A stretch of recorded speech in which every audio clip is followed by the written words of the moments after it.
नमस्कार दोस्तों, सरफा सीरीज में आपका स्वागत है। तो आज हम फिर आप लोग के लिए हिंदी का धमाकेदार रिवीजन क्लास लेकर आ गए हैं और इसमें जितने भी क्वेश्चन सेट किए गए हैं आपके एग्जाम के पॉइंट ऑफ व्यू से सभी क्वेश्चन इंपॉर्टेंट है।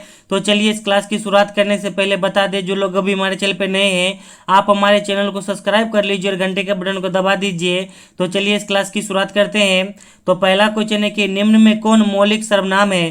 तो ऑप्शन में मैं, कौन, कोई, इनमें से सभी। तो देखिए इनमें से जो है कौन कौन मौलिक सर्वनाम है, तो इनमें से सभी हो जाएगा। देखिए मैं हो गया, कौन हो गया, कोई हो गया, यह सब आपको मौलिक सर्वनाम है। आपको बता दे कि मूलतः जो है सर्वनामों की संख्या 11 है और इसमें कौन कौन आता है वो भी बता देते हैं। जैसे देखिए मैं, तू, आप, यह, वह, जो, सो, कौन, क्या, कोई, कुछ, यानी ये जो 11 आपको सर्वनाम है मूलतः यही जो है सर्वनाम ही होते हैं, ठीक ना। आपको बता दें कि संज्ञा के बदले जिस शब्द का प्रयोग किया जाता है उसे सर्वनाम कहते हैं, ठीक ना। अब चलिए अगला क्वेश्चन देखते हैं। अगला क्वेश्चन है कि निम्न में कौन पुल्लिंग शब्द है। तो ऑप्शन में ब्रह्मपुत्र, सिंधु, सोन, इनमें से सभी। तो देखिए इनमें से कौन पुल्लिंग शब्द हो जाएगा, तो इनमें से सभी। ये ब्रह्मपुत्र हो गया, सिंधु हो गया, सोन, यह सभी नदी के नाम है। आपको बता दें कि हम लोग सामान्य तो जो है नदी को जो है स्त्रीलिंग के नाम से जानते हैं, यानी उसे स्त्रीलिंग कहते हैं। मगर देखिए यह क्वेश्चन लाने का मकसद यह था कि आप सभी नदी को याद रखिए, ठीक है। और बस ये 3 नदी को अगर सिर्फ आप याद रख लेंगे ना, यानी जो है सभी नदी को आपको याद नहीं रखना है, ठीक ना, उतना बस, क्योंकि यह अपवाद है। ब्रह्मपुत्र हो गया, सिंधु हो गया, सोन, यह आपको अपवाद है, यानी यह सब पुल्लिंग शब्द है। यानी सामान्य हम जानते हैं कि नदियों को स्त्रीलिंग के नाम से, मगर यह तीनों अपवाद है, यानी यह पुल्लिंग है। तो सिर्फ आप ये तीनों याद रखिए, इसके अलावा जो भी नदी का नाम आएगा वो स्त्रीलिंग होगा, ठीक ना। अब चलिए अगला क्वेश्चन देखते हैं। अगला क्वेश्चन है कि अष्ट धातु का समासिक विग्रह क्या होगा। तो ऑप्शन में 8 कोणों का समाहार, 8 अध्यायों का समाहार, 8 धातुओं का समाहार, इनमें से कोई नहीं। तो देखिए अष्ट धातु का समासिक विग्रह क्या होगा, तो 8 धातुओं का समाहार होगा। क्योंकि आपको बताए थे कि समास जो है संक्षेपण की प्रक्रिया है और उसी संक्षेपण को जब अगर आप विस्तार कीजिएगा तो वह क्या कहलाता है, समासिक विग्रह कहलाता है। इसीलिए यह जो है अष्ट धातु का समासिक विग्रह क्या होगा, तो 8 धातुओं का समाहार। अब सभी ऑप्शन को देख लेते हैं। तो देखिए अष्टकोण का जो है समासिक विग्रह 8 कोणों का समाहार होता है। उसके बाद देखिए अष्टाध्यायी का जो है समासिक विग्रह 8 अध्यायों का समाहार होता है। और आपको बता दें कि यह सब सभी जितने भी है तीनों ऑप्शन में, यानी यह आपको जो है द्विगु समास का उदाहरण है। क्योंकि देखिए सब में जो 8 लगा हुआ, ठीक है, 8, यानी यह संख्यावाचक बोध करा रहा है। आपको कई बार बता चुके हैं कि द्विगु समास की परिभाषा होता है कि जिस समास में जो है संख्यावाचक बोध हो उसे द्विगु समास कहते हैं, यानी यह सभी आपको द्विगु समास का उदाहरण है। अब चलिए अगला क्वेश्चन देखते हैं। अगला क्वेश्चन है कि आम कौन सी संज्ञा का बोध कराता है। तो ऑप्शन में व्यक्तिवाचक संज्ञा, जातिवाचक संज्ञा, द्रव्यवाचक संज्ञा, समूहवाचक संज्ञा। तो देखिए आम के लिए 2 बात याद रखिएगा। अगर आप फल के दृष्टिकोण से देखिएगा तो देखिए जब फल देखिएगा तो फल एक जातिवाचक संज्ञा हो जाएगा, मगर उसी फल में एक आम भी है या फिर केला भी है, अमरूद भी है, लीची भी है, उस स्थिति में आम क्या हो जाएगा, आपको व्यक्तिवाचक संज्ञा हो जाएगा। अगर सिर्फ आप आम के दृष्टिकोण से देखते हैं तब आम को आप जातिवाचक रखिए। उसके बाद देखिए आम के नीचे भी है, यानी आपको मालदा आम हो गया, मुंबईया आम हो गया, जर्दालू हो गया, गुलाब खास हो गया, तब ये आम क्या हो जाएगा, आपको व्यक्तिवाचक हो जाएगा। तो मान लीजिए आप सिंपल में ले लीजिए ना, अभी आम को कौन सी संज्ञा का बोध कराइएगा, तो आम आप जातिवाचक ले लीजिए। क्योंकि आम में भी जो है बहुत सारे नीचे आम है, गुलाब खास, मुंबईया, मालदह, यह सभी आपको क्या होगा, व्यक्तिवाचक संज्ञा का उदाहरण, ठीक ना।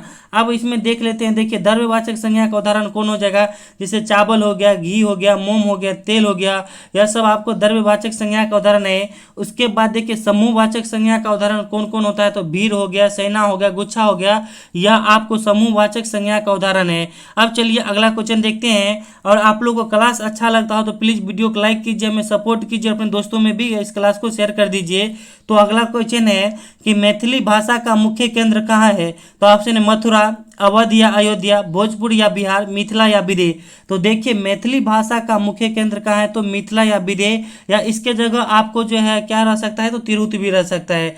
अब चलिए सभी ऑप्शन को देखते हैं। तो देखिए ब्रज भाषा का मुख्य केंद्र मथुरा है और अवध भाषा का मुख्य केंद्र अवध या अयोध्या है। उसके बाद देखिए भोजपुरी भाषा का मुख्य केंद्र जो है भोजपुर या बिहार है। अब चलिए अगला क्वेश्चन देखते हैं। अगला क्वेश्चन है कि श्रृंगार रस का अस्थाई भाव है। तो ऑप्शन में उत्साह, हास, रति, इनमें से कोई नहीं। तो देखिए श्रृंगार रस का अस्थाई भाव क्या होगा? तो देखिए श्रृंगार रस का अस्थाई भाव होता है प्रेम या रति, ठीक ना। और यह क्वेश्चन हम पहले बता भी चुके हैं। और देखिए यह क्वेश्चन आपके बिहार बीएड इंट्रेंस 2019 में पूछा गया क्वेश्चन है। और यहाँ से लेके 10 नंबर तक क्वेश्चन पूरा आपके बिहार बीएड इंट्रेंस में पूछा गया क्वेश्चन है। क्योंकि अब हम कोशिश करते हैं कि प्रीवियस क्वेश्चन भी कुछ इंक्लूड कर दे और आप लोग को जो है कवर करा दे, ठीक है। तो देखिए श्रृंगार रस का अस्थाई भाव होता है रति प्रेम।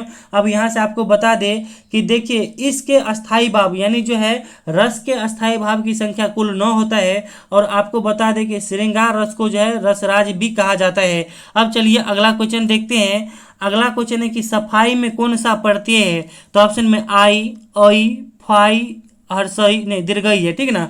उसके बाद देखिए अब यहाँ बताते हैं कि सफाई में कौन सा प्रत्यय है। तो देखिए सफाई में जो है आई प्रत्यय है। और यह क्वेश्चन भी आपके बिहार बीएड एंट्रेंस में पूछा गया क्वेश्चन है। देखिए आपको जो है यह क्वेश्चन हम बता चुके हैं। उसके बाद हमारे हिंदी के नोट से हूबहू है, क्योंकि यह हम बता चुके हैं अपने नोट्स में। इसीलिए हम आप लोग कहते हैं कि आप लोग मेरा नोट जरूर लीजिए, आप लोग के लिए बहुत ही फायदेमंद होगा।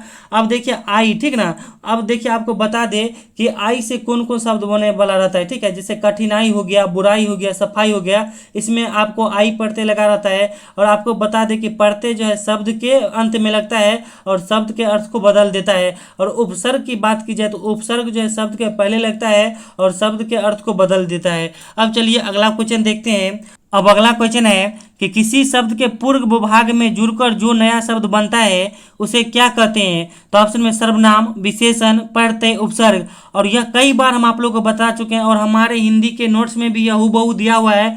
तो देखिए जिस शब्द के पहले अगर कौन सा शब्द लगता है तो वो क्या लगता है आपको? उपसर्ग लगता है। उपसर्ग यानी शब्द के पहले लग के शब्द के अर्थों को बदल देता है, ठीक ना।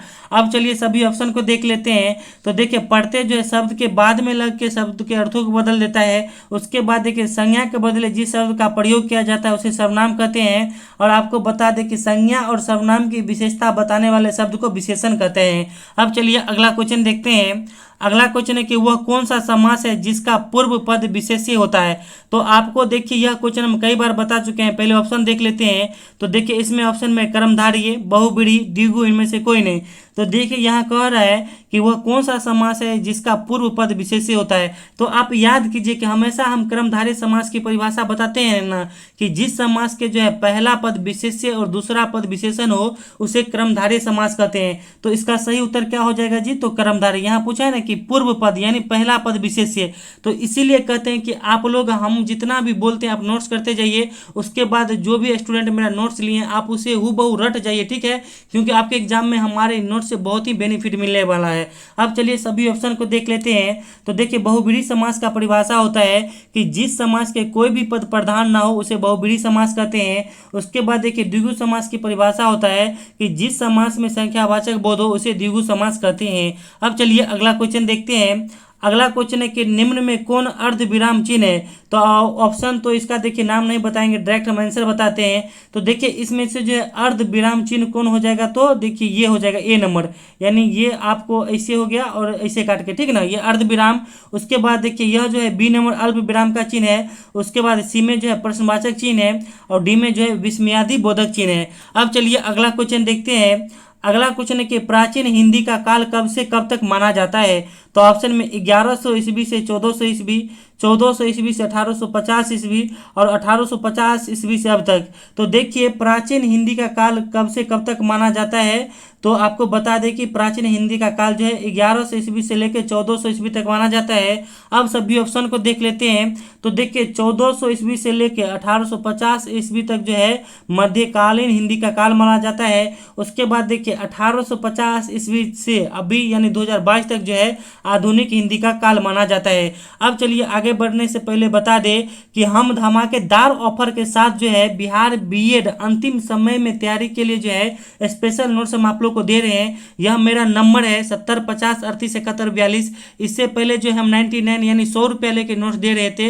अब जो है हम पूरा 50% डिस्काउंट कर दिए, क्योंकि कुछ बच्चे जो है 100 रुपया देने में भी असमर्थ है। मान लीजिए उनके पास पैसा नहीं है, तो इसी को देखते हुए जो है हम चाहते हैं कि सभी बच्चा ले।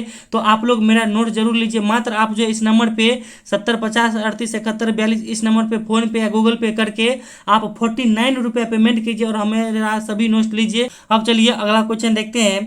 अगला क्वेश्चन है कि निम्न में कौन गाय का पर्यायवाची शब्द है? तो ऑप्शन में गौ, धेनु, गौड़ी, इनमें से सभी। तो देखिए निम्न में कौन गाय का पर्यायवाची शब्द है? तो इनमें से सभी हो जाएगा, यानी गौ भी हो जाएगा, धेनु भी हो जाएगा और गौड़ी भी हो जाएगा। अब चलिए अगला क्वेश्चन देखते हैं। अब अगला क्वेश्चन है कि निम्न में अपादान कारक विभक्ति क्या है? तो ऑप्शन में ने, को, से, के लिए। तो देखिए निम्न में से जो है अपादान कारक विभक्ति कौन आ जाएगा? तो से हो जाएगा। आपको हम बताए थे कि हिंदी में जो है कारक विभक्ति कुल कितने होते हैं? तो 8 होते हैं। आपको यह सभी बता देते हैं, जैसे कर्ता ने, क्रम को, करण से, सपादान के लिए, अपादान से, संबंध काके की, अधिकरण में, पर और संबोधन हे, अहो, अजी, अरे, ठीक ना। तो ये हम आपको कई बार बता चुके हैं। अब चलिए अगला क्वेश्चन देखते हैं। अगला क्वेश्चन है कि साध्वी का पुल्लिंग शब्द क्या होगा? तो ऑप्शन में साधु, लेखक, नेता, विद्वान। तो देखिए साध्वी का जो है पुल्लिंग शब्द क्या होता है? तो साधु होता है। उसके बाद देखिए आपको बताएं कि लेखिका का जो है पुल्लिंग शब्द लेखक होता है, और नेत्री का जो है पुल्लिंग शब्द नेता होता है, और विदुषी का जो है पुल्लिंग शब्द विद्वान होता है। अब चलिए अगला क्वेश्चन देखते हैं।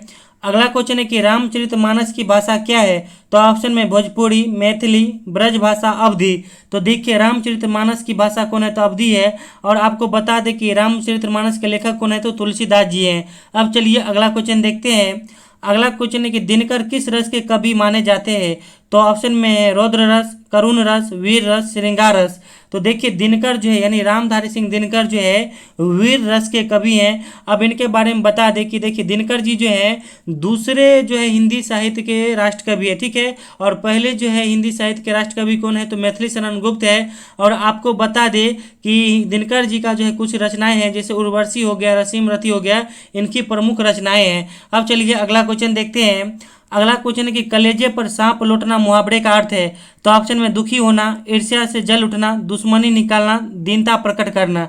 तो देखिए कलेजे पर सांप लौटना मुहावरे का अर्थ क्या होता है? तो ईर्ष्या से जल जाना, यानी आपके घर के बगल में अगर कोई जॉब कर लेता है या कोई अच्छा काम करता है तो होता है ना, पड़ोसी होने के नाते कुछ जलन होता है, तो वही होता है कि कलेजे पर सांप लौटना। अब चलिए अगला क्वेश्चन देखते हैं। अगला क्वेश्चन है कि हिंदी भारत की डॉट डॉट भाषा यानी खाली स्थान को भरना है। तो ऑप्शन में राजभाषा, राष्ट्रभाषा, क्षेत्रीय भाषा, इनमें से कोई नहीं। तो देखिए हिंदी जो है भारत की कौन सी भाषा है? तो राष्ट्रभाषा है, सॉरी राजभाषा है। अब देखिए यहाँ आपको बता दें कि देखिए हिंदी को जो है 14 सितंबर 1949 को जो है आपको संविधान में राजभाषा का दर्जा मिला था, इसीलिए जो है 14 सितंबर को हिंदी का राष्ट्रीय दिवस मनाया जाता है, यानी हिंदी भाषा का राष्ट्रीय दिवस मनाया जाता है। अब चलिए अगला क्वेश्चन देखते हैं। अगला क्वेश्चन है कि विसर्ग का उच्चारण स्थान कौन है? तो ऑप्शन में तालु, दंत, कंठ, इनमें से कोई नहीं। तो देखिए विसर्ग का उच्चारण स्थान कौन हो जाएगा? तो कंठ हो जाएगा। अब सभी ऑप्शन को देख लेते हैं और देखिए आपको बता दें कि च वर्ग का जो है उच्चारण स्थान तालु है, और आपको बता दें कि तो वर्ग का उच्चारण स्थान जो है दंत है। अब चलिए अगला क्वेश्चन देखते हैं। अगला क्वेश्चन है कि रामधारी सिंह दिनकर का जन्म किस जिला में हुआ है? तो इस क्वेश्चन का आंसर आप लोग कमेंट बॉक्स में दीजिएगा। हम हिंट दे देते हैं कि बिहार के बेगूसराय जिला के सिमरिया के जगह, या आप ले लीजिए समस्तीपुर जिला, ठीक है। तो इसी में से दो में से आप कोई एक सही उत्तर दीजिएगा, और आप लोग से मैं अपेक्षा करते हैं कि आप लोग सही उत्तर ही देंगे, क्योंकि यह क्वेश्चन हम कई बार बता चुके हैं। और यह आप लोगों को क्लास कैसा लगा प्लीज़ फीडबैक दीजिए और अपने दोस्तों में भी इस क्लास को शेयर कर दीजिए। तो चलिए thank you, all the best, हमारे साथ बने रहिए। Thank you.